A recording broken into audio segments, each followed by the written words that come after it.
ಸಮಾಜ ಅಂದಾಗ ಆಗು ಹೋಗುಗಳು ಅಂತಿರತ್ತೆ. ಅದನ್ನ ಪ್ರಶ್ನೆ ಮಾಡ್ಬೇಕಂತ ನಿಮ್ಗೆ ಯಾಕೆ ಅನ್ನಿಸ್ತು? ಇದು ನನ್ನ ಮಗಂಗೆ ನಾನು ಥ್ಯಾಂಕ್ಸ್ ಹೇಳ್ಬೇಕು. 100% ರಿಸಲ್ಟ್ ಬರಬೇಕು. ಆ ಒಂದು ಕೆಟ್ಟ ಮನಸ್ಥಿತಿಗೆ ಈ ತರ ಸ್ವಲ್ಪ ಆವರೇಜ್ ಮಕ್ಕಳನ್ನ ಫೇಲ್ ಮಾಡೋದು. ಟೀಕೆ ಟಿಪ್ಪಣಿಗಳು ಬರ್ತಿದ್ವು. ನಾನು ಸುಟ್ಟೋಗಿದ್ದೀನಿ, ಮತ್ತೆ ಸುಡ ಅಗತ್ಯ ಇಲ್ಲ. ನಿಮ್ಮವರನ್ನ ನೀವ್ ಯಾರನ್ನಾದ್ರೂ ಕಳ್ಕೊಂಡಿದ್ದೀರಾ? ನಾನು ಕಳ್ಕೊಂಡ್ಬಿಟ್ಟಿದ್ದೀನಿ. ಇದು ಒಂಥರ ಹುಚ್ಚು. ಇದು ತಿದ್ದುತ್ತೀನಿ ಅಂತ ಹೋಗೋದಿದೆಯಲ್ಲ, ಇದು ದುರಂತ ಅಂತ್ಯನೇ. ದುಡ್ಡು ಕೊಡೋರು ಇರೋವರೆಗೂ ತಗೊಳ್ಳೋರು ಇದ್ದೇ ಇರ್ತಾರೆ ಅಂತ. ಧರ್ಮವಾಗಿರಕ್ ಬಿಡ್ತಾ ಇಲ್ಲ.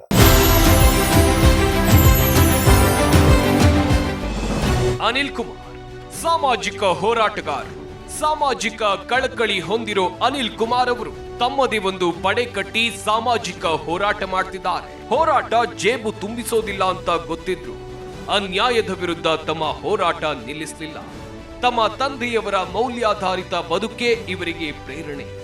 ಅನ್ಯಾಯವನ್ನ ಸದಾ ಪ್ರಶ್ನಿಸುವ ಅನಿಲ್ ಕುಮಾರ್ ಅವರಿಗೆ ಪತ್ನಿಯ ಸಹಕಾರವು ಅಪೂರ್ವ. ಪತಿಯ ಜೊತೆಗೆ ನೊಂದವರಿಗೆ ನ್ಯಾಯ ಕೊಡಿಸೋ ಕೆಲಸವನ್ನ ಮಾಡ್ತಿದ್ದಾರೆ. ಹಾಗಾಗಿ ಅನಿಲ್ ಕುಮಾರ್ ಅವರಿಗೆ Zee Kannada news achievers award ನೀಡೋಕೆ ನಾವು ಹೆಮ್ಮೆ ಪಡುತ್ತಿದ್ದೇವೆ. ನಮಸ್ಕಾರ, ಜಿ ಅಚೀವರ್ಸ್ ವಿಶೇಷ ಕಾರ್ಯಕ್ರಮಕ್ಕೆ ಸ್ವಾಗತ. ನಾನು ದಿವೇಶ್ರೇ. ಇವತ್ತಿನ ಕಾರ್ಯಕ್ರಮದಲ್ಲಿ ನಾವು ನಿಮಗೆ ಪರಿಚಯ ಮಾಡಿಕೊಡ್ತಿರುವಂತಹ ಈ ವ್ಯಕ್ತಿ ಸಾಮಾಜಿಕ ಕಳಕಳಿಯನ್ನ ಹೊಂದಿದ್ದಾರೆ. ಸಾಮಾಜಿಕ ಕಳಕಳಿಯ ಹಿನ್ನೆಲೆಯಲ್ಲಿ ತಮ್ಮದೇ ಆದಂತಹ ಒಂದು ಪಡೆಯನ್ನ ಕಟ್ಟಿ ನಿರಂತರವಾಗಿ ಹೋರಾಟವನ್ನ ಮಾಡ್ತಾ ಇದ್ದಾರೆ. ತಂದೆಯವರ ಬದುಕೆ ಪ್ರೇರಣೆ ಅನ್ನುವ ಇವರು ತಮ್ಮ ಬದುಕಿನಲ್ಲಿ ಶಿಸ್ತು, ಪ್ರಾಮಾಣಿಕತೆಯನ್ನ ಅಳವಡಿಸಿಕೊಂಡಿದ್ದಾರೆ ಮತ್ತು ಸಾಮಾಜಿಕ ಕಾರ್ಯದಲ್ಲಿ ತಮ್ಮನ್ನ ತಾವು ತೊಡಗಿಸಿಕೊಂಡಿರುವಂತಹ ಇವರು ಆ ಸಂಘವನ್ನ ಕಟ್ಟಿದ್ದು ಹೇಗೆ ಅಂತ ನೀವೇನಾದ್ರೂ ಕೇಳಿದ್ರೆ ಆ ಕಥೆ ನಿಜಕ್ಕೂ ರೋಚಕ. ಅದನ್ನ ಅವರ ಮಾತಲ್ಲೇ ಕೇಳೋಣ. ಇವತ್ತು ನಮ್ಮ ಕಾರ್ಯಕ್ರಮದಲ್ಲಿದ್ದಾರೆ ಅನಿಲ್ ಕುಮಾರ್ ಜಿಆರ್. ಮೊದಲಿಗೆ ಅವರಿಗೆ ಕಾರ್ಯಕ್ರಮಕ್ಕೆ ಸ್ವಾಗತವನ್ನ ಕೋರೋಣ. ಸರ್, ಕಾರ್ಯಕ್ರಮಕ್ಕೆ ಸ್ವಾಗತ. ನಮಸ್ತೆ. ಸರ್, ಸಾಮಾಜಿಕ ಕಳಕಳಿಯಲ್ಲಿ ನಿರಂತರವಾದ ಹೋರಾಟವನ್ನ ಮಾಡ್ತಾ ಇದ್ದೀರಿ. ಏನು ನಿಮಗೆ ಪ್ರೇರಣೆ ಆಯ್ತು ಅಂತ? ಸೊಸೈಟಿ, ಸಮಾಜ ನಮ್ಗೆ ಎಲ್ಲದೂ ಕೊಟ್ಟಿದೆ ಅಮ್ಮ. ಹಿಂತಿರುಗಿ ನೋಡಿದ್ರೆ ನಾವು ಅದಕ್ಕೆ ಕೊಡಬೇಕಾದದ್ದು ಬಹಳ ಇರ್ತದೆ. ಆದ್ರೆ ಬರೀ ನಮ್ಮ ಒಂದು ಸಣ್ಣ ವೃತ್ತದಲ್ಲೇ ನಾವು ಸುತ್ತಾ ಇರ್ತೀವಿ. ಅದರ ಆಚೆಗೂ ಬದುಕಿದೆ ಅನ್ನೋದನ್ನ ನನ್ನ ತಂದೆಯಿಂದ ನಾನು ನೋಡಿದೆ. ನನ್ನ ತಂದೆ ಸ್ವತಂತ್ರ ಹೋರಾಟಗಾರರು. ಅವರು ಮಾಶಾಸ್ನ ತೋಳ್ತಾ ಇರ್ಲಿಲ್ಲ. ಎಲ್ಲರೂ ಗೌರ್ಮೆಂಟ್ ಇಂದ ಬರೋ ದುಡ್ಡು ಕೇಳ್ತಾ ಇದ್ರು. ಕೊನೆ ತನಕ ಅವ್ರು ಸ್ವಂತ ಮನೇಲಿ ಇರ್ಲಿಲ್ಲ ಪಾಪ. ಅವ್ರಿಗೊಂದು ಯಾವ್ದು ಸರ್ಕಾರದಿಂದ ಯಾಕೆಂದ್ರೆ ನಾವು ಸಮಾಜಕ್ಕೆ ಕೊಡ್ಬೇಕಪ್ಪ, ತಗೋಬಾರ್ದು ಅಂತ ನನಗೆ ಹೇಳೋರು. ಸೊ ಹಾಗಾಗಿ ನಾನೇನ್ ಮಾಡಿದೆ, ಫಸ್ಟ್ ರೋಲ್ ಮಾಡ್ಲೆ ಅವ್ರು ನನ್ಗೆ. ಆ ನಂತರದಲ್ಲಿ ನನಗೆ ಒಂದ್ 4-5 ಜನ ಸಣ್ಣ ಹುಡುಗರು. ನಾನ್ business men, comfort zone ನಲ್ಲಿದ್ದೆ. Supreeth, ಸುಹಾಸು ಅಂತ ಸಣ್ಣ ಸಣ್ಣ ಹುಡುಗರು, ಎಲ್ಲ SLC ಫೇಲು, ಡಿಗ್ರಿ ಫೇಲ್ ಆಗಿದ್ದ ಹುಡುಗರುಗಳು ಒಂದು 5-6 ಜನ ಸುಮ್ನೆ ನಮ್ಮ ಮನೆ ರಸ್ತೆಯಲ್ಲಿ ಇದ್ರು. ಒಂದು 5 ಜನ ಹುಡುಗರು ಇದ್ರು. ಒಂದಿನ ಸುಮ್ನೆ ಹಿಂಗೆ ಮಾತಾಡ್ತಾ ಬಿಸಿಲು ತುಂಬಾ, ಈ ತರದ್ ಬಿಸಿಲಿತ್ತು, 34-35 ಡಿಗ್ರಿ. ಒಂದಿಷ್ಟು ಗಿಡ ನೆಡೋಣ ಅಂತೇಳಿ ಸ್ಟಾರ್ಟ್ ಆಗಿದ್ದು. ಆ ಮಕ್ಕಳಿಂದ ಹುಟ್ಟಿದ್ದು. ಇದು ನಂದೇನಲ್ಲ. ಅಂದ್ರೆ ಆ ಥಾಟ್ ಬಂದಿದ್ ಮಕ್ಕಳೆಲ್ಲ ನಿಮ್ಮಲ್ಲ, ನೀವು ಸುಮ್ನೆ ಏನೋ ಡಿಸ್ಕಸ್ ಮಾಡ್ತಾ ಇರ್ತೀರಿ. ಹೌದು, ಆ ಮಕ್ಕಳು ಏನಾದ್ರು ಮಾಡ್ಬೇಕು ಅಂತ ಹೇಳಿದಾಗ ಹೌದು ಏನಾದ್ರು ಮಾಡೋಣ ಅಂತ ಹೇಳಿ ನಾನು ಅದನ್ನ ಲೀಡ್ ಮಾಡಿದೆ ಅಷ್ಟೇ. ಈ ಕ್ರೆಡಿಟ್ ಎಲ್ಲ ಅವರಿಗೆ, ನಂದಲ್ಲ. ಆ ಮಕ್ಕಳಿಂದಾಗಿ ಇದು ಹುಟ್ಕೊಳ್ತು. ಅದನ್ನ ಹಾಗೆ ನಾನು ನನ್ನ ಸರ್ಕಲ್, ನಂದೊಂದು ಒಳ್ಳೆ ಸರ್ಕಲ್ ಇದೆ. ಅವ್ರುಗಳು ನಾನು ಯಾವತ್ತು ಹೋಗಿ ಕೈ ಹೊಡೆದಾಗ್ಲೂ ಇಲ್ಲ ಅಂದಿಲ್ಲ. ಏನಾರು ಒಂದ್ ಮಾಡ್ತೀವಿ ಅಂದಾಗ ಕೈ ತುಂಬಾ ಹಾಕಿದ್ದಾರೆ. ಎಲ್ಲ ತುಂಬಾ ಜನ ಕೊಟ್ಟಿದ್ದಾರೆ.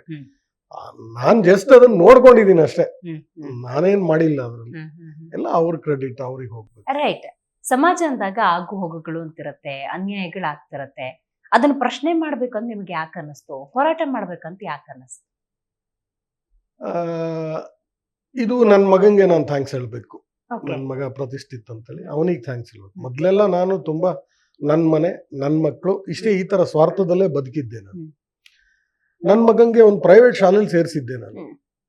ಪ್ರೈವೇಟ್ ಶಾಲೆಗೆ ಸೇರಿಸಿದಾಗ ಅವನನ್ನ ದಡ್ಡ ಅಂತ ತಲೆಗೆ ಟೋಪಿ ಹಾಕಿ ಕಾರಿಡಾರ್ ಅಲ್ಲಿ ಓಡಾಡ್ಸೋರು. ನನಗೆ ಗೊತ್ತಿಲ್ಲ ಇದು.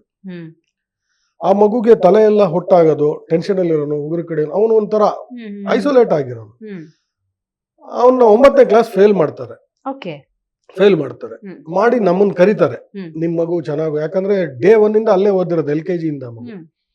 ನಿಮ್ಮ ಮಗ ಚೆನ್ನಾಗಿ ಓದಲ್ಲ. ನಾನು ಕೇಳಿದೆ, ಅವತ್ತು ಗೊತ್ತಿಲ್ವಾ ನಿಮ್ಗೆ, ಇವತ್ತು ಯಾಕೆ ಕೇಳ್ತೀರಾ? ಅವರು ಪಾಲಿಶ್ಡ್ ಆಗಿ ನಂಗೆ ಹೇಳಿದ್ರು, ಇಲ್ಲ ನಮ್ಮ ಕಾಲೇಜ್ ನಮ್ಮ ಸ್ಕೂಲ್ ಯೂನಿಫಾರ್ಮೇ ಹಾಕ್ಲಿ, ನಮ್ಮ ಪುಸ್ತಕದಲ್ಲೇ ಓದ್ಲಿ, ಎಕ್ಸಾಮ್ ಮಾತ್ರ ಬೇರೆ ಕಡೆಗೆ ಬರ್ಸ್ತೀವಿ ಅಂದ್ರು. ನಾನು ಸಖತ್ ತಕ್ಕಂತ ನಂಗೆ ಗೊತ್ತಾಯ್ತು. 100% ರಿಸಲ್ಟ್ ಬರಬೇಕು ಅನ್ನೋ ಆ ಒಂದು ಕೆಟ್ಟ ಮನಸ್ಥಿತಿಗೆ ಈ ತರ ಸ್ವಲ್ಪ ಆವರೇಜ್ ಮಕ್ಕಳನ್ನ ಫೇಲ್ ಮಾಡೋದು, ಆ ತರದ್ದು ಒಂದು ರಾಕೆಟ್ ನಡೀತದೆ ಬೆಂಗಳೂರಲ್ಲಿ. ನಾನು ಬೈದ್ಬಿಟ್ಟು ನಂಗೆ TC ಕೊಡಿ ಅಂತ ತಗೊಂಡ್ ಬಂದೆ. ಅವತ್ತಿಂದ ಅನಿಸ್ತು ನಂಗೆ, ನನ್ನ ಕುಟುಂಬಕ್ಕಾಗಿದ್ದು ಬೇರೆಯವ್ರಿಗೆ ಆಗ್ಬಾರ್ದು. ಸ್ಕೂಲ್ಗಳು ಅವ್ರು 100% ರಿಸಲ್ಟ್ ಕೊಡ್ಬೇಕು ಅಂತ ಈ ತರ ದೊಡ್ಡ ಆವರೇಜ್ ಮಕ್ಕಳನ್ನ ಫೇಲ್ ಮಾಡೋದು, ಇಲ್ಲ ಅಂದ್ರೆ ಪ್ರೈವೇಟ್ ಆಗಿ ಎಕ್ಸಾಮ್ ಕಟ್ಸೋದು. ಪಾಸ್ ಆದ್ರೆ ಓಕೆ, ಫೇಲ್ ಆದ್ರೂ ಅವ್ರದೇ ಹಣೆ ಬರ. ಇವ್ರದ್ದು 100% ರಿಸಲ್ಟ್ ತೋರ್ಸೋದಕ್ಕೆ ವ್ಯಾಪಾರಿ ಮನಸ್ಥಿತಿ ಇಟ್ಕೊಳ್ಳೋಕೆ ನಮ್ಮ ಮೇಲೆ ನಡೆದಂತ ಒಂದು ದೌರ್ಜನ್ಯ ಅದು. ಸೊ ಅವತ್ತಿಂದ ನಾನೇನ್ ಮಾಡಿದೆ, ಈ ಪ್ರಶ್ನೆ ಮಾಡ್ಲಿಕ್ಕೆ ಸ್ಟಾರ್ಟ್ ಮಾಡಿದೆ. ಸೊ ಅದಕ್ಕೆ ಆ ಕ್ರೆಡಿಟ್ ನನ್ನ ಮಗಂಗೆ ಹೋಗ್ಬೇಕು. ನಾನು ಇವತ್ತೇನಾದ್ರೂ ಮಾಹಿತಿ ಹಕ್ಕು ಇರಬಹುದು ಅಥವಾ ಒಂದು ಸಾಮಾಜಿಕ ಹೋರಾಟಗಳಿಗೆ ನಾನು ಭಾಗವಹಿಸ್ತೀನಿ ಅಂದ್ರೆ ಅದಕ್ಕೆ ಅವನೇ ಕಾರಣ, ನಂದಲ್ಲ, ಮತ್ತೆ ಬೇರೆಯವರೇ ಅದು. ಯಾವ ರೀತಿಯ ಸಾಮಾಜಿಕ ಕಾರ್ಯಗಳನ್ನು ತೊಡಗಿಸ್ಕೊಳ್ತಾ ಹೋದ್ರಿ ಹಂತ ಹಂತವಾಗಿ? ನಾನು ಆವಾಗ ಕೋವಿಡ್ ಟೈಮಲ್ಲಿ ಮತ್ತೆ H1N1 ಎಲ್ಲ ಆ ಟೈಮಲ್ಲೆಲ್ಲ ತುಂಬಾ ಕೆಲಸ ಮಾಡಿದ್ವಿ. ಅದಕ್ಕೆಲ್ಲ ದಾಖಲಾತಿಗಳಿದೆ, ಸರ್ಕಾರಿ ದಾಖಲಾತಿಗಳಿದೆ. ಆಮೇಲೆ ಸರ್ಕಾರಿ ಜಾಗಗಳು ಒತ್ತುವರಿ ಆಗೋದು, ಪಾರ್ಕ್ಗಳು. ಮಂಜುನಾಥ ಸ್ವಾಮಿ ದೇವಸ್ಥಾನ ಅಂತ ಇದೆ ಬ್ಯಾಂಕ್ ಕಾಲೋನಿಲಿ, ಅದು ನಾನು ವಿಧಾನಸಭೆ ಅರ್ಜಿಗಳ ಸಮಿತಿಗೆ ತಗೊಂಡೋಗಿ ಅಲ್ಲಿ ಆರ್ಡರ್ ಮಾಡಿಸಿ ಅದು ಪಾರ್ಕ್ ಆಗೋ ತರ ಮಾಡಿದೆ. ಮಂಜುನಾಥ ಸ್ವಾಮಿ ದೇವಸ್ಥಾನದ ಹಿಂದ್ಗಡೆ ಪಾರ್ಕ್ ಬರೀ ಎಲ್ಲ ಡ್ರಗ್ ಹಬ್ ಆಗಿತ್ತು. ಅದನ್ನೇನಾದ್ರು ಪ್ರಶ್ನೆ ಮಾಡಿದ್ರೆ ರಾತ್ರಿ ಕಲ್ಲು ಹೊಡಿಯೋರು ಅಲ್ಲಿ ಇರೋರೆಲ್ಲ, ಅಲ್ಲಿ ಅಕ್ಕಪಕ್ಕ ಮನೆಯವರಿಗೆ. ಸೊ ಅದನ್ನ ಬಂದ್ ಮಾಡಿದ್ವಿ. ಆ ನಂತರದಲ್ಲಿ ಗಿರಿನಗರ ಪೊಲೀಸ್ ಠಾಣೆಗೆ ಒಂದು ಜಾಗ ಆಯ್ತು, 100/200 ಸಮಥಿಂಗ್ ಇತ್ತು, 100/100 ಅದು ಒತ್ತುವರಿ ಆಗಿತ್ತು. ಪೊಲೀಸರು 25 ವರ್ಷ ಆದ್ರೂ ಪೊಲೀಸ್ ಠಾಣೆಗೆ ಆ ಜಾಗ ಅವ್ರನ್ನ ತಗೊಳ್ಲಿಕ್ಕಾಗಿಲ್ಲ. ನಾನು ಅದನ್ನ ಮತ್ತೆ PI ಹಾಕಿ ಅದನ್ನ ಅವ್ರಿಗೆ ಪೊಸಿಷನ್ ಮಾಡಿಕೊಟ್ಟೆ. ಆಮೇಲೆ ಈ ಪಾರ್ಕ್ಗಳಲ್ಲಿ ಈಗ ಒಂದು ರಾಕೆಟ್ ನಡೀತದೆ. ಏನಂದ್ರೆ ಪಾರ್ಕ್ ಮತ್ತೆ ಪ್ಲೇ ಗ್ರೌಂಡ್ಗಳಲ್ಲಿ ಇರ್ರೆಸ್ಪೆಕ್ಟಿವ್ ಆಫ್ ಆಲ್ ಪಾರ್ಟೀಸ್ ಅವರ ಫಾಲೋಯರ್ಸ್ಗೆ ಮತ್ತೊಬ್ಬರಿಗೆ ಅನುಕೂಲ ಮಾಡ್ಕೊಡಕ್ಕೆ ಅಲ್ಲೊಂದು ಸ್ಪೋರ್ಟ್ಸ್ ಹಬ್ ಮಾಡೋದು, ಒಂದು ಸ್ವಿಮ್ಮಿಂಗ್ ಪೂಲ್ ಮಾಡೋದು, ಒಂದು ಸ್ಕೇಟಿಂಗ್ ರಿಗ್ ಮಾಡೋದು, ಒಂದು ಕ್ರಿಕೆಟ್ ಕ್ಲಬ್ ಮಾಡೋದು, ಒಂದು ಶಟಲ್ ಕ್ಲಬ್ ಮಾಡೋದು ಮಾಡ್ತಾರೆ. ಅದು ಸರ್ಕಾರಿ ಜಾಗ, ಆಕ್ಚುಲಿ ಅದನ್ನ ಮಾಡೋ ಆಗಿಲ್ಲ, ಆ ತರ ಮಾಡ್ತಾರೆ. ಆ ತರದ್ರದ್ದು ವಿರುದ್ಧ ಎಲ್ಲ ನಾನೇನ್ ಮಾಡಿದೆ, ಅಲ್ಲಿ ಸೀತಾ ಸರ್ಕಲ್ ಹತ್ರ ಡೌನ್ ಅಲ್ಲಿ ಹೊಸಕರಳ್ಳಿ ಕ್ರಾಸ್ ಅಲ್ಲಿ ಒಂದು ಪಾರ್ಕ್ ಇದೆ. ಆ ಪಾರ್ಕ್ ಒಳಗೆ ಸ್ವಿಮ್ಮಿಂಗ್ ಪೂಲ್ ಮಾಡಕ್ ಬಂದ್ರು, ಅದನ್ನು ಸ್ಟೇ ಮಾಡ್ಬಿಟ್ಟು ಪಾರ್ಕ್ ಮಾಡ್ಬೇಕು ಅಂತೇಳಿ ಅದು ಎಲ್ಲ ಕೋರ್ಟಿಗೆ ತಗೊಂಡೋಗ್ತೀನಿ ನಾನು. ಯಾಕಂದ್ರೆ ನಾನೇ ಹೋಗಿ ನಿಂತಾಗ ನಾನೊಬ್ಬ ಬ್ಲಾಕ್ ಮೇಲರು, ದುಡ್ಡಿಗೆ ಮಾಡ್ತಾನೆ, ಅದು ಇದು ಅನ್ನೋದು ಬರ್ತದೆ. ಬೇಡ ಡೈರೆಕ್ಟ್ ತಗೊಂಡು ಕೋರ್ಟ್ ಕೊಟ್ಟೋಗ್ಬಿಡ್ತೀನಿ ನಾನು. ಸೊ ಆದ್ರೂ ಅವೆಲ್ಲ ಹೇಳ್ತಾರೆ. ಆಮೇಲೆ ಪಂತ್ರಪಾಳ್ಯದಲ್ಲಿ ಒಂದು 25 ಎಕರೆ ಜಾಗ ಒತ್ತುವರಿ ಆಗಿತ್ತು, ಸರ್ಕಾರದ ಜಾಗ. ಅದು ಅವಾಗ DC ಶಂಕರ್ ಸಾಹೇಬ್ರು ಇದ್ರು, ಬೆಂಗಳೂರು DC ಆಗಿದ್ರು. ಅವ್ರ ಹತ್ರ ಪಿಟಿಷನ್ ತಗೊಂಡು ಅಲ್ಲಿ ಕೊಟ್ಟು ಅದು ಸರ್ಕಾರಕ್ಕೆ ಹೋಗುವಾಗ ಮಾಡಿದೆ 25 ಎಕರ್ಸ್ ಜಾಗ. ಹೀಗೆ ಏನೋ ತೋಚಿದ್ದು ಸಣ್ಣ ಪುಟ್ಟ ಮಾಡ್ತಾ ಅದು ಈಗ ಗೌರ್ಮೆಂಟ್ ಶಾಲೆಗಳನ್ನ ದತ್ತು ತಗೊಳ್ಳೋದು, ಅದನ್ನ ಡೆವಲಪ್ ಮಾಡೋದು, ಆ ತರದ್ದೆಲ್ಲ. ಅಂದ್ರೆ ಇದ್ರಲ್ಲಿ ನಾನ್ ಮಾಡಿದ್ದೇನಿಲ್ಲ, ಯಾರಿಗೋ ಹೇಳ್ತಿದ್ದೆ, ಅವ್ರವ್ರ ಕೈಲಾಗಿದ್ದೇನೋ ಒಂದಿಷ್ಟು ದುಡ್ಡು ಕೊಡೋರು, ಅದನ್ನ ನಾನು ಸದ್ವಿನಿಯೋಗ ಮಾಡ್ತಿದ್ದೆ. ನಾನು ನಿಂತ್ಕೊಂಡು ಒಬ್ಬ ಮೇಸ್ತ್ರಿ ಏನ್ ಮಾಡ್ಬೋದು, ಒಬ್ಬ ಕಾವಲ್ಗಾರ, ವಾಚ್ ಡಾಗ್, ಒಂದು ಕಾವಲ್ ನಾಯಿ ತರ ಕೆಲಸ ಮಾಡಿದೆ ಅಷ್ಟೇ. ನಂದೇನು ಇಲ್ಲ, ಎಲ್ಲ ಅವ್ರಿಗೇನೆ. ಖಂಡಿತ ಗೊತ್ತಾಯ್ತು. ನೀವಿಷ್ಟು ತನಕ ಮಾತಾಡ್ಬೇಕಾದ್ರೆ ಜಾಗ ಒತ್ತುವರಿಯ ವಿಷಯಗಳು ಅಂದ್ರೆ ಭೂಕಬಳಿಕೆಯ ವಿರುದ್ಧ ನಡೀತಾ ಇದ್ದಂತ ಹೋರಾಟ ಅದಷ್ಟು ಸುಲಭ ಅಲ್ಲ ಸರ್. ಬೆದರಿಕೆಗಳು ಬರ್ಬೋದು, ಯಾಕೆ ಈ ತರ ಕೆಲಸವನ್ನ ಮಾಡ್ತಿದ್ದೀರಾ ಅಂತ ನೀವೆಲ್ಲಂದ್ರಲ್ಲಿ ಹೋಗ್ತಿದ್ದಾಗ ಹೆದರಿಸುವಂತ ಪ್ರಕ್ರಿಯೆಗಳಾಗ್ಬೋದು. ಇದನ್ನೆಲ್ಲ ನೋಡ್ತಿದ್ದಾಗ ಬೇಕಾ, ನಾನು ಸರಿಯಾದ ಸ್ಟೆಪ್ ಇಟ್ಟಿದ್ದೀನ, ಈ ತರದ ಮನೋಭಾವ ಬರ್ತಿರ್ಲಿಲ್ವಾ? ಇಲ್ಲ, ನನ್ಗೆ ಏನಾಗೋಯ್ತು ಅಂದ್ರೆ ನಾನು ತುಂಬಾ ಬದುಕಿದ್ದೀನಿ. ನನ್ಗೆ 52 ವರ್ಷ, ಅದ್ಭುತವಾದ ಕುಟುಂಬ ಇದೆ, ನಂಗೆ ಒಳ್ಳೆ ಹೆಂಡತಿ ಇದ್ದಾಳೆ, ಮಕ್ಕಳು. ಆಮೇಲೆ ನನ್ನೆಲ್ಲ ಹುಚ್ಚಾಟಗಳನ್ನ ಸಹಿಸಂತ ಫ್ರೆಂಡ್ಸು, ಹೆಂಡತಿ, ಅವರೆಲ್ಲ ಇದ್ದಾರೆ. ಅವ್ರಿಗೆ ಗೊತ್ತು ನಾನು ತಪ್ಪದಾರಿಲಿ ಹೋಗಲ್ಲ ಅಂತೇಳಿ. ನಾನು ತಪ್ಪದಾರಿಲಿ ಹೋಗಲ್ಲ ಅನ್ನೋದು ಅವ್ರಿಗೆ ಗೊತ್ತು.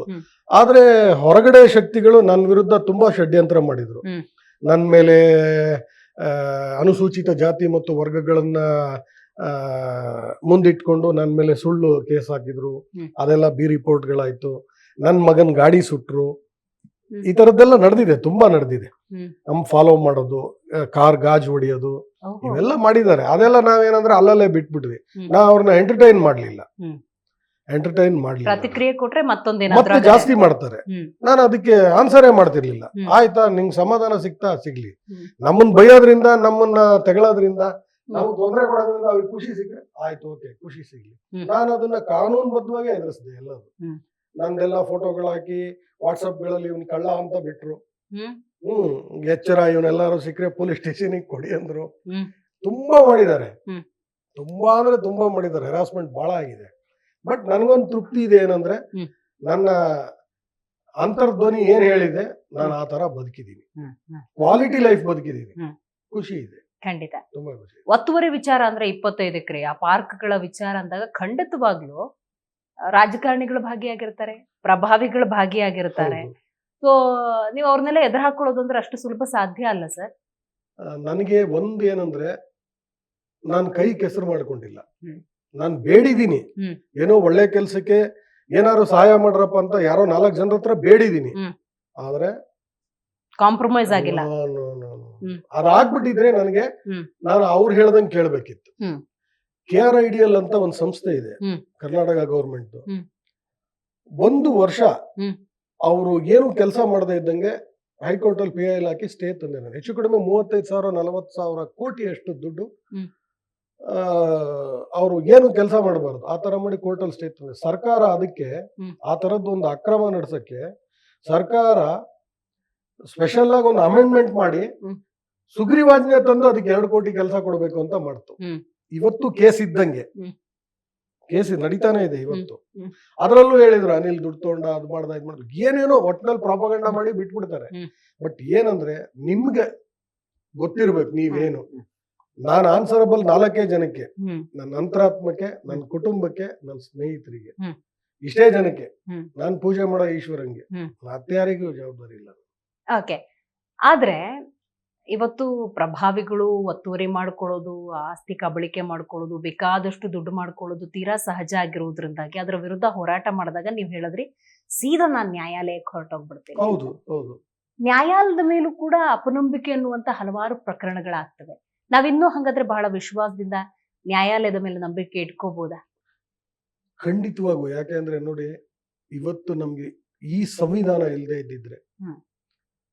ನ್ಯಾಯಾಲಯ ಅನ್ನೋ ಒಂದು ಸಂಸ್ಥೆ ಇಲ್ಲದೆ ಹೋಗಿದ್ರೆ, ಹ್ಮ್. ನೀವು ಅಸೆಂಬ್ಲಿಲಿ ಲಾ ಮಾಡಿದ್ರು ಅದನ್ನ ಕ್ವಶನ್ ಮಾಡ್ಬೋದು. ಅಷ್ಟು ಅದ್ಭುತವಾದ ದೇವಸ್ಥಾನ. ಸಂವಿಧಾನ ನಮ್ದು ವ್ಯವಸ್ಥೆ.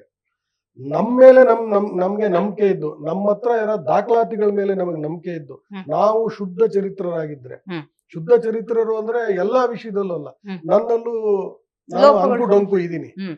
ನಾ ಪರಿಪೂರ್ಣ ನೇರವಾಗಿ ಏನಿಲ್ಲ. ಹ್ಮ್. ಆದ್ರೆ ಆ ಒಂದು ವಸ್ತು ಅಂತ ಹೋದಾಗ, ಆ ಒಂದು ಕಂಟೆಂಟ್ ಅಂತ ಹೋದಾಗ ನಾವು ಶುದ್ಧವಾಗಿದ್ರೆ, ಹ್ಮ್. ನ್ಯಾಯಾಲಯ ಹ್ಮ್. ಮತ್ತೆ ನಾವು, ಹ್ಮ್. ಸಂವಿಧಾನ, ಈ 3 ನಮ್ಗೆ ಗ್ಯಾರಂಟಿ ಸಾಥ್ ಕೊಡು. ಟೀಕೆ ಟಿಪ್ಪಣಿಗಳು ಬರ್ತಿದ್ವು, ಬಹಳ ವ್ಯತ್ಯಾಸದಲ್ಲಿ ಕುಟುಂಬದವರೇ ನೋಡುವಂತ ಸನ್ನಿವೇಶಗಳಿರತ್ತೆ. ಈಗ ವಾಟ್ಸಪ್ ಅಲ್ಲೆಲ್ಲ ಈ ತರದೆಲ್ಲ ಕೆಟ್ಟ ಕೆಟ್ಟ ಸಂದೇಶ ಹರಿದಾಡುವಾಗ ನಿಮ್ಮ ಕ್ಲೋಸ್ ಸರ್ಕಲ್ ಬಿಡಿ, ಉಳಿದವ್ರಿಗೆ ಈ ತರದೆಲ್ಲ ಮಾಹಿತಿ ಹೋದಾಗ ನಿಮ್ಮನ್ನ ನೋಡೋ ರೀತಿ ಬದಲಾದಾಗ ನಿಮ್ಗೇನು ಅನ್ಸ್ತಾ ಇರ್ಲಿಲ್ವಾ? ಇಲ್ಲ, ನಾನೇನಂದ್ರೆ, ನನ್ಗೆ ಏನಾಗಿದೆ ಅಂದ್ರೆ, ಹಾ. ನಾನು ದಗ್ಧಸ್ಯ ದಹನಂ ನಾಸ್ತಿ ಪಾಕಸ್ಯ ಪಚನಂ ಜ್ಞಾನಾಗ್ನಿ ದಗ್ಧದೇಹಸ್ಯ ನಚದಾಹೋ ನಚಕ್. ನಾನು ಸುಟ್ಟೋಗಿದ್ದೀನಿ, ಹ್ಮ್. ಮತ್ತೆ ಸುಡ ಅಗತ್ಯ ಇಲ್ಲ. Okay. Yeah. ನಾನು ಆಲ್ರೆಡಿ ಒಂದು ಕಾಲ್ ಎತ್ತ ಆಚೆ ಇಟ್ಬಿಟ್ಟಿದ್ದೀನಿ. ಹ್ಮ್. ಈ ಲೌಕಿಕದಲ್ಲಿ ಏನಂದ್ರೆ, ಹ್ಮ್. ನಮ್ಗೆ ಅವ್ನ್ ನಮ್ಮನ್ನ ಗುರ್ತಿಸ್ಲಿ, ನಮ್ಮನ್ನ ನೋಡ್ಲಿ ಅನ್ನೋ ಹಮ್ ಇದ್ರೆ, ಹ್ಮ್. ಅವ್ರು ಹೇಳಿದ್ ನಮಗ್ ತಾಗತ್ತೆ. ಹ್ಮ್. ನೀನ್ ಏನಾರು ಅನ್ಕೋ, ನಾನ್ ಸರಿ ಇದ್ದೀನಿ ಅನ್ನೋ ಒಂದು ಭಾವನೆ ನಮ್ಮಲ್ಲಿ ಬಂತು ಅಂದ್ರೆ, ಹ್ಮ್. ಅದ್ ನಮ್ಗ್ ತಾಗದೇ ಇಲ್ಲ. ಹ್ಮ್. ತಲೆ ಮುಗಿಸ್ಕೊಂಡು ಹೋಗ್ತಾ ಇರ್ತೀವಿ, ಕ್ಯೂಟ್ರಾಗ್ಬಿಡ್ತೀವಿ, ಮೂಕರಾಗ್ಬಿಡ್ತೀವಿ. ಹ್ಮ್. ನಾನು ಆ ಸ್ಥಿತಿಗೆ ಬಂದಿದ್ದೀನಿ. ಹ್ಮ್. ಅಂದ್ರೆ ತುಂಬಾ ಬೇಕಾದವ್ರೆ ಒಂದಿಬ್ರು ನಾನು ತುಂಬಾ ಇಷ್ಟಪಡ್ತಿದ್ದಂತ ವ್ಯಕ್ತಿಗಳು, ಹ್ಮ್. ಅವರು ನನ್ನನ್ನ ಅವರೇ ದಾಖಲೆಗಳು ಕೊಟ್ರು ಹ್ಮ್. ನನ್ ವಿರುದ್ಧ. ಹ್ಮ್. ನಾನು ವಾಟ್ಸಪ್ ಅಲ್ಲಿ ಸ್ಕ್ರೀನ್ ಶಾಟ್ಗಳು ಹೊಡೆದು ಅದನ್ನ ಅವ್ರಿಗೆ ತಲುಪಿಸಿದ್ರು. ಅವ್ರು ಅದನ್ನ ನ್ಯೂಸ್ ಪೇಪರ್ಸ್ಗೆಲ್ಲ ಹಾಕ್ಸಿದ್ರು. ಹ್ಮ್. ಅದೆಲ್ಲ ಮಾಡಿದ್ರು. ಹಾಗಾದ್ರೆ ಹ್ಮ್. ಈ ಹೋರಾಟದ ಬದುಕಲ್ಲಿ ನಿಮ್ಮವರನ್ನ ನೀವ್ ಯಾರನ್ನಾದ್ರೂ ಕಳ್ಕೊಂಡಿದ್ದೀರಾ? ಹೌದು, ಹೌದಾ? ನಾನ್ ಕಳೆದೋಗಿದ್ದೀನಿ. Okay. ನಾನ್ ಕಳೆದೋಗ್ಬಿಟ್ಟಿದ್ದೀನಿ. ಯಾಕಂದ್ರೆ ಏನಾಗ್ತದೆ ಅಂದ್ರೆ, ಅದು ಇದು ಒಂಥರ ಹುಚ್ಚಿದು. ಹ್ಮ್. ಈ ತಿದ್ದೋದು ಅನ್ನೋದಿದೆಯಲ್ಲ, ಹ್ಮ್. ಇದು ತಿದ್ದುತ್ತೀನಿ ಅಂತ ಹೋಗೋದಿದೆಯಲ್ಲ, ಇದು ದುರಂತ ಅಂತ್ಯನೇ. ಹ್ಮ್. ಇದು ದುರಂತದಲ್ಲೇ ನಾನ್ ಕಳೆದೋಗ್ಬಿಟ್ಟಿದ್ದೀನಿ. ಹ್ಮ್. ಹ್ಮ್. ಹ್ಮ್. ನನ್ನನ್ನು ನಾನು ಕಳ್ಕೊಂಡಿದ್ದೀನಿ. ಇದ್ರ ನಡುವೆ ನೀವು ತಂದೆಯವ್ರ ನೆನಪಿಸ್ಕೊತೀರಿ, ಅವರ ಹೋರಾಟದ ಬದುಕೆ ನಿಮಗ್ ಪ್ರೇರಣೆ, ಅವರು ಹೇಗ್ ಜೀವಿಸಿದ್ರು ಅದೇ ನಿಮಗ್ ಸ್ಫೂರ್ತಿ ಅಂತ ಹೇಳ್ತಿದ್ರಿ. ನಿಮ್ಮ ಮತ್ತು ಅವರ ಒಡನಾಟ ಹೇಗಿರ್ತಿತ್ತು? ಪಪ್ಪ ಅಂದ್ರೆ ನನಗೆ ಸಾಗರ ತಾಲೂಕಲ್ಲಿ ಸಾಗರದಲ್ಲಿ ಹ್ಮ್. ಏನಾದ್ರೂ ಉಳುವವನೇ ಹೊಲದೊಡೆಯ. ಹ್ಮ್. ಸಮಾಜವಾದಿ ಹೋರಾಟಗಳಾಗಿದೆ ಅಂದ್ರೆ ಅಲ್ಲಿ ಲೋಹಿಯಾ ಬರ್ತಾರೆ ಅಂದ್ರೆ 3 ಜನ ತುಂಬಾ ಮುಖ್ಯವಾಗಿ ಕಾಣ್ತಾರೆ ಲೋಹಿಯಾ ಬರ್ಲಿಕ್ಕೆ. ಒಂದು GRG ನಗರ್, ಹ್ಮ್. ಇನ್ನೊಂದು SS ಕುಮಟಾ ಅಂತ ಇದ್ರು ಹ್ಮ್. ಹ್ಮ್. ಅವರು, BS ಚಂದ್ರಶೇಖರ್ ಅಂತ ಹ್ಮ್. ಇದ್ರು ಹ್ಮ್. ಅವರು, ಆಮೇಲೆ ಇನ್ನೊಂದಿಷ್ಟು ಜನ KHS ಸಾಗರ್ ಅಂತ ಇದ್ರು, ಈ ತರ ಎಲ್ಲ ಕೆಲವೊಂದಿಷ್ಟು ಜನ ಇದ್ರು. ಆಮೇಲೆ ಗಣಪತಿಯಪ್ಪ ಅಂತ ಇದ್ರು. ಬಟ್ ಸಮಾಜವಾದಿಗಳ ಎಂಟ್ರಿ ಆಗೋಕೆ ನೇರ ಕಾರಣ ಈ 3 ವ್ಯಕ್ತಿಗಳು. ಅದರಲ್ಲಿ ನನ್ನ ತಂದೆಯವರು. ನಾವು ಬೈ ಬರ್ತ್ ಶ್ರೀಮಂತರು, 100 ಎಕರೆ ಆಸ್ತಿ ಇದ್ದಂತವ್ರು. ಅದೇ ಉಳುವವನೇ ಹೊಲದಡಿಯದಲ್ಲಿ 100 ಎಕರೆ ಕಳ್ಕೊಂಡ್ ಕುಟುಂಬ ನಮ್ದು. ಕಾಂಪನ್ಸೇಷನ್ ಸಮೇತ ಸಿಗ್ಲಿಲ್ಲ ನಮ್ಗೆ. ನಾವು ಕೆಳದಿ ಸದಾಶಿವಪ್ಪ ನಾಯಕನ ಆಸ್ಥಾನದಲ್ಲಿ ಇದ್ದಂತ ಕುಟುಂಬ, ಏನು ಸಾಧಾರಣದವರಲ್ಲ. ಬಟ್ ಎಲ್ಲ ಹೋಯ್ತು. ಅವ್ರು ನಂಬಿದ ಸಿದ್ಧಾಂತಕ್ಕೆ ನನ್ನ ತಂದೆ ಸರ್ಫರಾಜ್ ಚಂದ್ರಗುತ್ತಿ ಒಂದು ಪುಸ್ತಕ ಬರೀತಾರೆ ನಮ್ಮ ತಂದೆ ಬಗ್ಗೆ. ತುಂಬಾ ಜನ ಬರೆದಿದ್ದಾರೆ ನಮ್ಮ ತಂದೆ ಬಗ್ಗೆ. ಪ್ರಜಾವಾಣಿಯಲ್ಲೂ ಅಷ್ಟೇ ಆರ್ಟಿಕಲ್ ಬಂದಿದೆ. ಎಲ್ಲದಕ್ಕೂ ದಾಖಲೆ ಇದೆ. ನಾನೇನ್ ಹೇಳ್ತಿದ್ದೀನಿ ಇದಕ್ಕೆಲ್ಲ ದಾಖಲೆ ಇದೆ. ನನ್ನ ತಂದೆ ಕೊನೆ ತನಕ ಒಂದಡಿ ಜಾಗನೂ ಮಾಡ್ಕೊಳ್ಳಿಲ್ಲ. ಹಾಗೆ ಬಂದ್ರು. ಅವ್ರು ನಮ್ಗೆ ಆದರ್ಶಗಳನ್ನೇ ಬಿತ್ತಿದ್ದು ಮೊದ್ಲಿಂದಲೂ. ನನ್ನಮ್ಮ ಸ್ವಲ್ಪ ಏನಂದ್ರೆ ಮಕ್ಳಿಗೆ ಒಂದು ಕೆಲಸ ಕೊಟ್ಟಿಲ್ಲ, ಅದು ಮಾಡಿಲ್ಲ. ಯಾಕಂದ್ರೆ JH ಪಟೇಲ್ ಕ್ಲೋಸ್ ಇದ್ರು, ರಾಮಕೃಷ್ಣ ಹೆಗಡೆ ಕ್ಲೋಸ್ ಇದ್ರು, ಬಂಗಾರಪ್ಪನವ್ರು ಕ್ಲೋಸ್ ಇದ್ರು, ಎಲ್ಲರೂ ಕ್ಲೋಸ್ ಇದ್ರು ನಮ್ಮ ಅಪ್ಪಂಗೆ. ತಿಮ್ಮಪ್ಪನವರೇ ಒಂದಿನ ಪಬ್ಲಿಕ್ ಫಂಕ್ಷನ್ ಅಲ್ಲಿ ಹೇಳ್ತಾರೆ, ನಮ್ ನಾಯಕರಪ್ಪ ಅವ್ರ ಬಟ್ಟೆ ನಾವು ಅವ್ರದ್ದು ಐರನ್ ಮಾಡಿ ತಂದು ಕೊಡ್ತಿದ್ವಿ ಅಂತೇಳಿ ಕಾಗೋಡು ತಿಮ್ಮಪ್ಪನವ್ರು ಹೇಳ್ತಾರೆ. ಇದಕ್ಕೂ ದಾಖಲೆ ಇದೆ. ಸೊ ಹಾಗೆ ನಮ್ಮ ತಂದೆ ಬೆಳೆದಿದ್ದೇ ಹಾಗೆ. ಅವರಿಗೆ ಕ್ವಿಟ್ ಇಂಡಿಯಾ ಚಳವಳಿಲಿ ಗುಂಡು ಹೊಡಿತಾರೆ ಕಾಲಿಗೆ ಬ್ರಿಟಿಷರು. ಕಾಲು ಹಿಂಗೆ ತೂತಾಗಿ, ಮೀನ್ ಕಂಡ ತೂತಾಗಿ ಆಚೆ ಹೋಗುತ್ತೆ ಬುಲೆಟ್. ಜೈಲಲ್ಲಿ ಇರ್ತಾರೆ. ಅದ್ವಾನಿ ಜಿ, ನಮ್ಮಪ್ಪ, ಜಾರ್ಜ್ ಫರ್ನಾಂಡಿಸ್ ತುಂಬಾ ಕ್ಲೋಸ್ ನಮ್ಮ ತಂದೆಗೆ. ಜಾರ್ಜ್ ಫರ್ನಾಂಡಿಸ್ 3 ಜನ ಜೈಲಲ್ಲಿ ಇರ್ತಾರೆ, ಬೆಂಗಳೂರಲ್ಲೂ ಇರ್ತಾರೆ ಎಮರ್ಜೆನ್ಸಿ ಟೈಮಲ್ಲಿ. ಸೊ ತುಂಬಾ ಅವ್ರದ್ದು ಅದೇ ನೋಡಿ CGK ರೆಡ್ಡಿ ಮನೆಗೆ ಬರೋರು, ನಮ್ಮ ಮನೆಗೆ ಬರೋರು, ಕಾದ್ರಿ ಶಾಮಣ್ಣ ಬರೋರು, ಈ ತರ ಎಲ್ಲ ನಾನು ನೋಡ್ತಾನೆ ಬೆಳೆದಿದ್ದು. ಸೊ ಅವ್ರು ನನ್ಗೆ ಏನ್ ಅಂದ್ರೆ, ನೀನ್ ಏನ್ ಹುಟ್ಟಿದ್ಯಾ, ಇವ್ರದ ಪ್ರಾಪರ್ಟಿ ಆಫ್ ಸೊಸೈಟಿ ಅಷ್ಟೇ. ನೀನು ನಿನ್ ಕುಟುಂಬಕ್ಕೋ ಇದಕ್ಕೋ ಅಲ್ಲ. ನೀನ್ ಏನಿದೆ, ನಿನ್ನ ಚೈತನ್ಯ ಅನ್ನೋದೇನಿದೆ ಅದು ಸೊಸೈಟಿಗೆ ಮೀಸಲು ಅನ್ನೋದನ್ನ ಡೇ 1 ಅಲ್ಲೇ ಬಿತ್ತಿದ್ರು ನಮ್ಗೆ. ಅಂದ್ರೆ ಬ್ಲಡ್ಡೇ ಅಂತದ್ದಲ್ಲ, ಆ ರಕ್ತದಲ್ಲೇ ಅದು ಇತ್ತು. ಸೊ ಹೀಗೆ ಅದಕ್ಕೆ ಅವಕಾಶ ಸಿಕ್ತ ಆ ಮಕ್ಕಳಿಂದ, ಆ 5 ಮಕ್ಕಳಿಂದ, ಪುಟಾಣಿ ಮಕ್ಕಳಿಂದ. ಆ ಮಕ್ಕಳು ನನ್ನಲ್ಲಿ ಆ ಒಂದು ಏನಾದ್ರು ಮಾಡೋಣ ಅಂಕಲ್ ಚೈತನ್ಯನ ಜಾಗೃತಿ ಮಾಡಿದ್ರು. ಆ ಮಕ್ಕಳು ಮಾಡಿದ್ದಕ್ಕೆ ಅದು ಆಗಿತ್ತು. ಇವತ್ತಿಗೂ ಸಂಪರ್ಕದಲ್ಲಿದ್ದಾರೆ ಅವರೆಲ್ಲ? ಇದಾರೆ. ಹೌದಾ? ಇವಾಗ ಕರಿತೀನಿ, ಬರ ಅಂತೀನಿ. ಅವ್ರಿಗೆ ನಾಚಿಕೆ, ಯಾಕಂದ್ರೆ ಈಗೆಲ್ಲ ದೇ ಆರ್ ಗ್ರೋನ್ ಅಪ್ ಎಲ್ಲ ಒಂದು ಅವರೆಲ್ಲ. ಅದು ಈಗ ಡಿಸ್ಟೆನ್ಸ್ ಬೇರೆ ಆಗಿದೆ. ಆಮೇಲೆ ಅವ್ರ ಮನೆಯಲ್ಲೂ ಇವನ್ ಯಾರೋ ಹುಚ್ಚ ಸೆಟ್ಲ್ ಆಗಿದ್ದಾನೆ, ಇವನ್ ಜೊತೆಗೆ ನನ್ ಮಕ್ಳು ಹಾಳಾಗ್ತಾರೆ ಅಂತ. ಅದೊಂಥರ ಹಾಗೆ ಅಲ್ವಾ, ತಂದೆ ತಾಯಿಗೆ ಅವ್ರ ಮಕ್ಳು ಕಾರಲ್ಲಿ ಓಡಾಡ್ಲಿ, ಮನೆ ಕಟ್ಲಿ, ಆಸ್ತಿ ಮಾಡ್ಲಿ ಅನ್ನೋದು ಇರುತ್ತೆ ಹೊರತು ಇನ್ನೊಂದು ಸೊಸೈಟಿಗೆ ಬಿಟ್ಬಿಟ್ಟಿದೀನಿ, ಸಮಾಜಕ್ಕೆ ಏನಾರು ಮಾಡು ಅಂತೇಳಿ ತಂದೆ ಎತ್ತಿ ರೋಡಿಗೆ ಬಿಡೋಂಥದ್ದಿಲ್ಲ. ಪ್ರಸ್ತುತ ಸಮಾಜವನ್ನ ನೋಡಿದ್ರೆ ನಿಮ್ಗೆ ಏನ್ ಅನ್ಸುತ್ತೆ ಆಗ್ತಿರುವಂತಹ ರೆಸ್ಪಾನ್ಸಿಬಿಲಿಟಿ ಇಲ್ಲ ಸಮಾಜಕ್ಕೆ. ಸಮಾಜದಲ್ಲಿ ಇರ್ತಕ್ಕಂಥವ್ರಿಗೆ ತನ್ನ ಸುತ್ತ ಏನಾಗ್ತಾ ಇದೆ, 1 ಸ್ಕ್ವೇರ್ ಕಿಲೋಮೀಟರ್ ರೇಡಿಯಸ್ ಅಲ್ಲಿ ಒಬ್ಬ ಜವಾಬ್ದಾರಿ ತಗೊಂಡ್ರೆ ದೇಶದಲ್ಲಿ ಪ್ರಪಂಚ, ನಮ್ ದೇಶ ಉದ್ಧಾರ ಮಾಡಕ್ ಯಾರು ಬೇಡ, ಅವರೇ ಮಾಡ್ತಾರೆ. ಅವರು ಬೇಸಿಕಲಿ ನಾವೇನೋ ಮಾಡ್ಬೇಕು ಅಂತ ಹೇಳಿ ನಿಂತ್ಕೊಂಡ್ರೆ, ನಾವು ಸೀಡ್ ಬಾಲ್ ಮಾಡ್ತಿದ್ವಿ, ಇವತ್ತಲ್ಲ 20 ವರ್ಷಕ್ಕೆ ಮುಂಚೆ ಮಾಡ್ತಿದ್ವಿ ನೋಡಿ. ಅವತ್ತು ಟಿವಿ ಅಷ್ಟೊಂದಿಲ್ಲ, ವಾಟ್ಸಪ್ ಗಿಟ್ಸಪ್ ಏನಿಲ್ಲ. ಇವಾಗೆಲ್ಲ ಏನಂದ್ರೆ ಗಿಡ ಹೊಡೆದು ಫೋಟೋ ಹಾಕಿ ಕಳಿಸ್ತಾರೆ. ನಾವ್ ಇವತ್ತಿನ ತನಕ ಮಾಡಿಲ್ಲ. ಇವತ್ತು ನಾವು ಮಾಡಿರೋ ಕೆಲಸ, ನೀವು 50 ಫೀಟ್ ರೋಡಿಗೆ ಬಂದ್ರೆ ಇವತ್ತು 100 ಗಿಡ ಇದೆ ಅಲ್ಲಿ. ಅದ್ ಬೆಳೆಸಿರೋದಕ್ಕೆ ದಾಖಲೆ ಇದೆ, ಅದನ್ನ ನೆಟ್ಟಿರಕ್ ದಾಖಲೆ ಇದೆ. ಇವತ್ತು ದೊಡ್ಡ ಹೆಮ್ಮರ, ನಾನ್ ನಕ್ಕೊಂಡು ಹೋಗ್ತೀನಿ ಅದನ್ನ ನೋಡಿ, ಆಹಾ ಅಂತೇಳಿ. ಒಂದು ನನಗೆ ಆತ್ಮತೃಪ್ತಿ ಇದೆ. ನಾನ್ ಮಾಡಿರೋದು ಸರಿನೋ ತಪ್ಪೋ, ಕೆಲವೊಬ್ರಿಗೆ ಅದು ಕೆಟ್ಟದಾಗಿದೆಯೋ, ಕೆಲವೊಬ್ರಿಗೆ ಒಳ್ಳೇದಾಗಿದೆಯೋ. ನನಗಂತೂ ಸಮಾಧಾನ ಇದೆ. ಹ್ಮ್. ನನ್ನ ಕೈಲಾಗಿದ್ದು ಆತ್ಮತೃಪ್ತಿ ಇದೆ. ಇದೆ ನನಗೆ. ಹ್ಮ್. ನನಗೆ ಆಯುಷ್ ಇದ್ರೆ, ಇನ್ನು ಈಶ್ವರನ ಕೃಪೆಯಿಂದ ಆಯುಷ್ ಆರೋಗ್ಯ ಇದ್ರೆ ಹ್ಮ್. ಇನ್ನಷ್ಟು ನನ್ನ ಕೈಲಾಗಿದ್ದು ನಾನು ಸಮಾಜಕ್ಕೆ ಬಿಟ್ಟು ಹೋಗ್ತೀನಿ. ಖಂಡಿತ. ಸಮಾಜವನ್ನ ಇಷ್ಟು ದಿವಸ ನೋಡಿ ನಿಮ್ಮನ್ನ ನೀವು ನೋಡ್ಕೋಬೇಕು, ಅದು ನನ್ನ ಮುಂದಿನ ಜರ್ನಿ ಅಂತ ಹೇಳ್ತಾ ಇದ್ರಿ. ಆದ್ರೂ ನಿಮ್ಮ ಈ ಹಿಸ್ಟ್ರಿ ನೋಡಿದವ್ರು ಬರ್ತಾರೆ, ಅಣ್ಣ ಅಲ್ಲೇನೋ ಆಗ್ತಾ ಇದೆ, ಬನ್ನಿ ಸರ್ ಬನ್ನಿ, ಅಲ್ಲೇನೋ ಅನ್ಯಾಯ ಆಗ್ತದೆ, ನೀವು ನಿಂತ್ಕೊಳ್ಳಿ ಅಂತ ಹಲವಾರು ಜನ ಬಂದಿರ್ತಾರೆ, ಬರ್ತಾನೆ ಇರ್ತಾರೆ. ಅವ್ರಿಗೆ ನಿಮ್ಮ ಉತ್ತರ? ನಾನು ಈಗ ನನ್ನ ಜೊತೆಲಿರ್ತಕ್ಕಂಥ ತುಂಬಾ ಜನನ್ನ ತಯಾರು ಮಾಡಿದ್ದೀನಿ. ಹ್ಮ್. ತುಂಬಾ ಜನನ ತಯಾರು ಮಾಡಿದ್ದೀನಿ. ಹೇಗೆ ಮಾಡಬೇಕು, ಹೇಗೆ ಹೋಗ್ಬೇಕು, ಹ್ಮ್. ಹೇಗೆ ಎಲ್ಲಿ ಹೋಗಿ ಇದನ್ನ ಅಪ್ರೋಚ್ ಮಾಡ್ಬೇಕು ಅನ್ನೋದನ್ನ ಪೂರ್ತಿ ತಿಳಿಸ್ಕೊಟ್ಬಿಟ್ಟಿದ್ದೀನಿ. ಹ್ಮ್. ನನ್ನಲ್ಲಿ ಏನಾದ್ರು ಒಂದು ಕಿಂಚಿತ್ತು ಇದ್ದಿದ್ದನ್ನ ಹ್ಮ್. ನಾನು ಒಂದಿಷ್ಟು ಜನಕ್ಕೆ ಕೊಟ್ಬಿಟ್ಟಿದ್ದೀನಿ. ಹ್ಮ್. ಅವ್ರನ್ನ ಡೈರೆಕ್ಟ್ ಮಾಡ್ತೀನಿ ಹೊರತು ನಾನು ಅವ್ರ ಜೊತೆಗೆ ನಿಲ್ಲೋದಿಲ್ಲ. ಹ್ಮ್. ಹ್ಮ್. ಹ್ಮ್. ನಾನ್ ನಿಲ್ಲೋದಿಲ್ಲ. ಹ್ಮ್. ಹ್ಮ್. ಒಂದ್ಸಾರಿ ಬಿಟ್ಟು ಆಚೆ ಬಂದ್ರೆ ಆಚೆ. ಹ್ಮ್. ಆ ಕ್ಲಾರಿಟಿ ಇದೆ. ಇದೆ. ಓಕೆ ಓಕೆ ಮತ್ತೆ ಅವ್ರ ಜೊತೆಗೆ ಹೋಗೋ ಚಾನ್ಸ್ ಇಲ್ಲ. ಓಕೆ.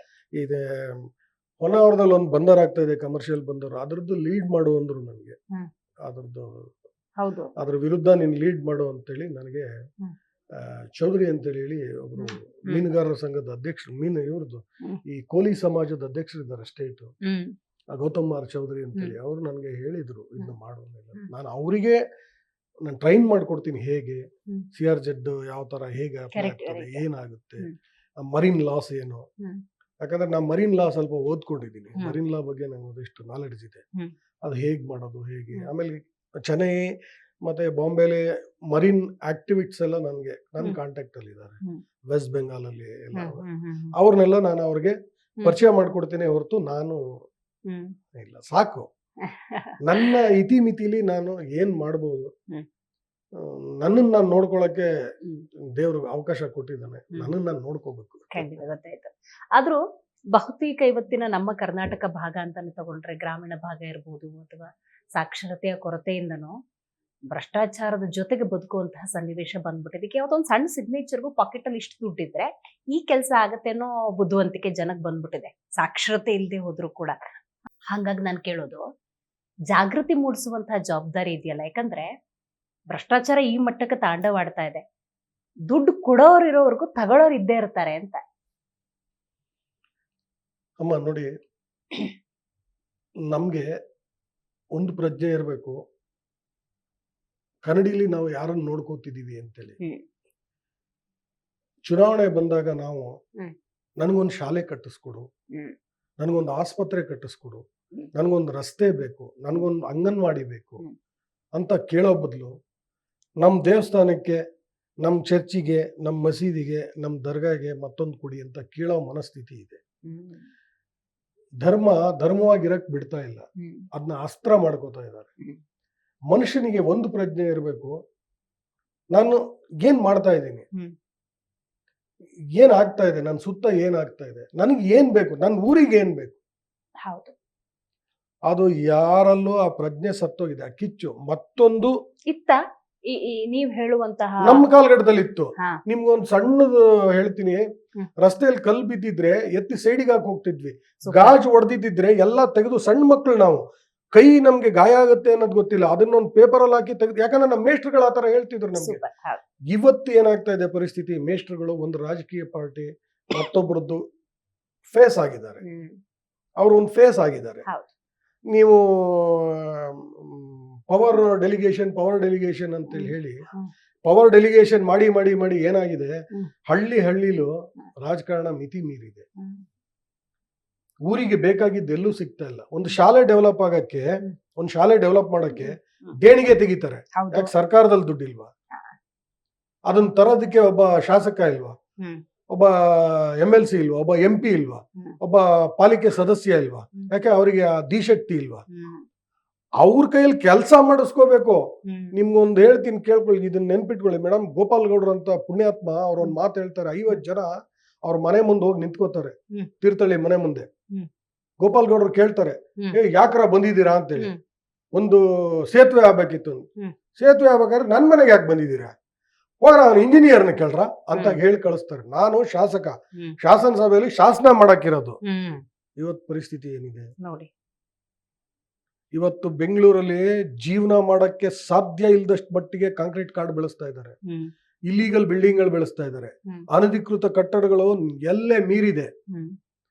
ಇದರಿಂದ ಯಾರಿದ್ದಾರೆ? ಅವರಿಗೆ ಪ್ರಜ್ಞೆ ಇಲ್ವಾ? ಸ್ಯಾನಿಟರಿ ಲೋಡ್ ಜಾಸ್ತಿ ಆಗುತ್ತೆ, ವಾಟರ್ ಕನ್ಸಂಪ್ಷನ್ ಜಾಸ್ತಿ ಆಗುತ್ತೆ, ಫಿಲ್ಟ್ರೇಷನ್ ಯೂನಿಟ್ ಜಾಸ್ತಿ ಆಗುತ್ತೆ, ನೀರಿರಲ್ಲ, ನಿಮ್ಗೆ ಸನ್ಲೈಟ್ ಜಾಸ್ತಿ ಆಗುತ್ತೆ.